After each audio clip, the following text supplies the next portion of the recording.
This is your Barbados Today evening news update for Tuesday, February the 6th. I'm Emmanuel Joseph. Thanks for joining us. Topping the news at this hour, there are reports emerging of another stabbing incident involving school children from one of the island's secondary schools. Public Relations Officer of the Royal Barbados Police Force, Roland Cobbler, confirmed the incident took place this afternoon and investigations were continuing. More details as they come to hand.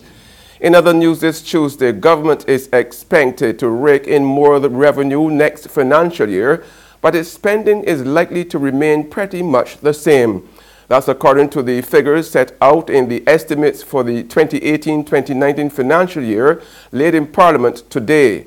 Government is expected to spend $4.5 billion on par with spending last year, but it is projected to earn $3.1 billion in revenue. That's about 3.3% higher than the anticipated $2.99 billion for the current financial year, which will end in March. Healthcare will again receive the lion's share of the government spending. The QEH will receive a subvention of $145.5 million and a capital grant of $3.8 million. Provisions for the University of the West Indies remain fixed at $71.3 million. Now, allocations for the Barbados Tourism Marketing Inc. and the Barbados Tourism Product Authority remain unchanged at $87.7 million and $8.6 million respectively. The Barbados Water Authority, which is currently battling sewage woes on the south coast, will once again be allocated $15 million. In more news from the House, Finance Minister Chris Sinckler raised fears today that phones and internet communications could be tapped in the upcoming general elections.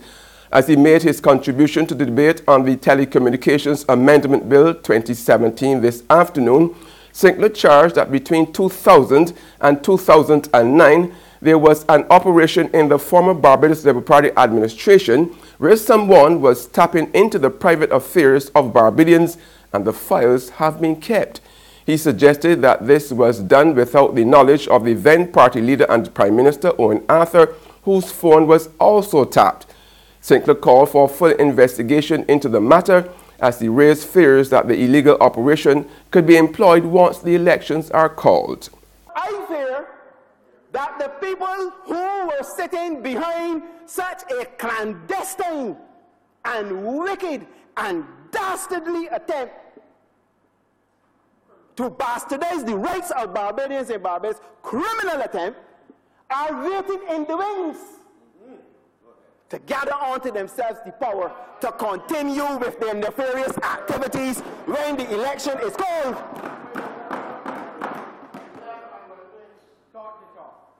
So, I am afraid of it. Now, in response to Sinckler's claims, former Prime Minister Owen Arthur took to the floor and insisted his cabinet never gave any instructions for wiretapping. He too called for a full investigation into the matter. The notion of tapping for the purposes of even national security or security will be a matter treated as a policing matter and not for the attention of cabinet either. But it has been represented in this House, and it's no part of the records that that there was a program of tapping of citizens for purposes other than national security. And I believe that if such evidence exists, that to the extent that it has now entered the records of this Parliament, that the evidence, sir, would have to be produced. This is a very, very serious matter that would almost not only imply, but implicate a cabinet that he led in a criminal invasion of the privacy of the citizens of Barbados. There are fresh objections to the proposed amendment to the Police Act. The bill, which is now before the Senate, is proposing to expand the powers of the Royal Barbados Police Force to impose cordons and curfews in Barbados and to curtail the movement and the right to freedom of association of people, to stop and search members of the public and vehicles, and to enter homes within the cordon, all without a warrant. The bill gives total discretion to the Commissioner of Police with the approval of the Attorney General. The Barbados Bar Association points out that these powers are already available to the police, but only in circumstances where a period of public emergency is declared under Section 25 of the Constitution, which requires a 2/3 majority of both Houses of Parliament or a proclamation by the Governor-General. Now, the bar said the proposed changes threaten to effectively suspend the constitutionally guaranteed rights and freedoms of individuals within the cordon, and it warned that any law which conflicts with the Constitution is bad and of no effect.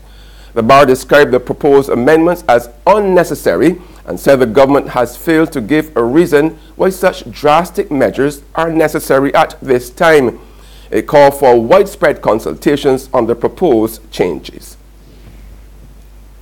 In other news, the head of the Barbados Vagrants and Homeless Society, Kemar Saffrey, today expressed concern that the homeless are increasingly coming under attack. He told the press conference this morning that the attacks are being carried out by partygoers who are engaging in the practice just for fun. He is calling on the authorities to address this matter. What has really impacted us as well is the fact that the ladies on the streets, we have videos of the ladies that are sleeping on the streets that are being abused by persons pelting big rocks at them. We had one of our clients, which is a female as well, that we visited a couple of weeks ago and took a video of her, giving her statement that people in groups were pelting big rocks at her. All her face was bruised up when we passed her, and that is obviously something that we don't appreciate, and we need to speak heavily against that, because that is something that you're endangering somebody's life, you're causing serious bodily harm, and we know that they can't always fend for themselves, but we need to make a public statement about it, and we've spoken with members of the Royal Barbados Police Force to look at these issues, because these persons can't always go forward.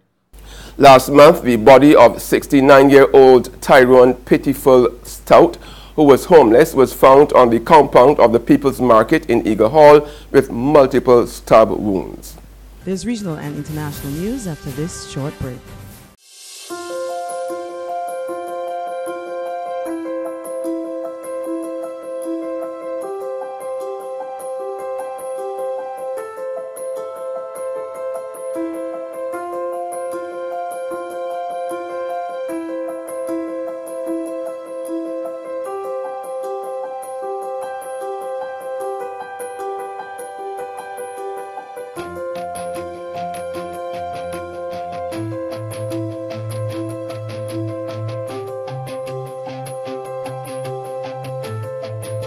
Barbados Today, news you can trust. Welcome back with news from the region now. Former U.S. President Bill Clinton today urged Caribbean countries to lead global efforts to produce clean energy as part of its fight against climate change. He made the call after arriving in Dominica today as part of a visit to the countries battered by Hurricanes Maria and Irma last September.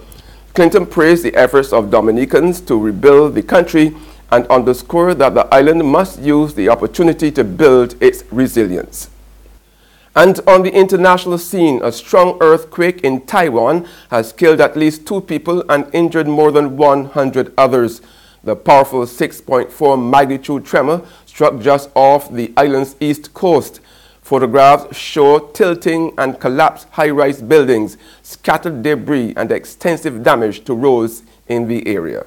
This is the location. Maggie Lewis is a visiting scholar in the area. She joins me now on the phone. Maggie, good to speak to you. Where are you and what did you feel? So I am in Taipei. I'm in Beitou district, so I'm on the northern side of the city. And we were home in our apartment on the 12th floor. We felt, the modern apartment building, we felt more of a swaying than a jolt, but it was definitely more sustained and more intense than the earthquake 2 nights ago. That's news, but for the very latest, visit our website at www.barbadostoday.bb. You can also subscribe to our e-paper, email updates, or like us on Facebook.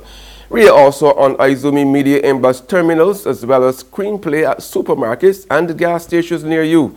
You can also hear us on Mix 96.9 FM. I'm Emmanuel Joseph. Have a fantastic evening.